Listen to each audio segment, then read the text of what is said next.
And over a period of time, we have been trying to promote, the government has been trying to promote these various forms, and as a result of which directly and indirectly provide livelihoods to these artisans. In the inaugural session, our distinguished chief guest harped on the point that if you are talking about rural tourism, let us talk about the human element of rural tourism. Let us talk about creating livelihoods to the artisans, the rural artisans, rather than think from our perspective, from the perspective of bringing in the tourists, from the perspective of creating rural tourism platform. So I would like to emphasize that the key to the success of the rural tourism initiatives which the government or the other organizations which are trying to do is the human element, is to try to see that the livelihoods are ensured of the target group that we are talking about, and facilitate their livelihoods, their promotion of their livelihoods through our intervention, through the state interventions. The government of India and the state governments like Andhra Pradesh have been trying to handle this rural tourism in this perspective. Government of India, for the benefit of some of the students here from the institution who are doing these courses, different courses on tourism, we have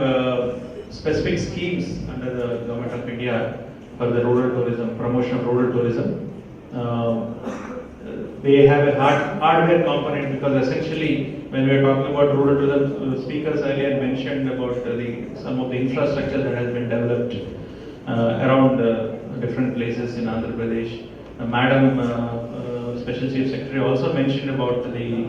initiatives taken up, sometimes rightly, sometimes not so correctly, like she was mentioning about Kuchipudi. So we have a hardware component under the scheme where the infrastructure development, like worksheds, or whether it's a platform for the artisans or the marketing avenues for them, can be created under the scheme. But there is also a software component which involves capacity building of the artisans, not perhaps so much as the marketing interventions are not part of the scheme. But at the same time, I'm also happy. We have done the schemes right from Etikopaga in Visakhapatnam to Pochampalli, which Sir was kind enough to associate in future, or it is the Nirmal paintings of the Adilabad. All these projects and the ongoing ones we are also taking up through the state government with the central government assistance. But I'm also happy to announce that the Government of India also realized that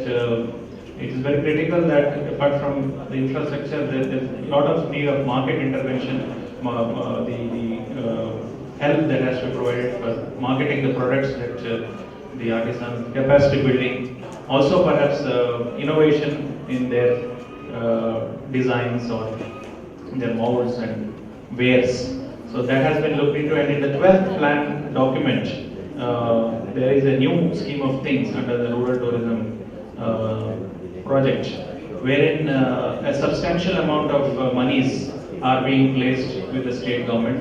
I'm also happy to announce that we have got 2 projects sanctioned this year in the 12th plan period. That is the Dokra art of Adilabad, a very, very unique kind of art, wherein the molds are made from wax molds are made, and these wares are famous all over the world. The artisans, the history of this Dokra art dates back to the Harappa and the Mohenjo-daro times, 4,000-5,000 years ago. These were, and there's a belt chain from the West Bengal down to Chhattisgarh and into parts of Adilabad, where we have doing some extensive research on that front, and the rural artisan cell that is set up here, the rural tourism cell that is set up here in Nitin is also part and parcel of that.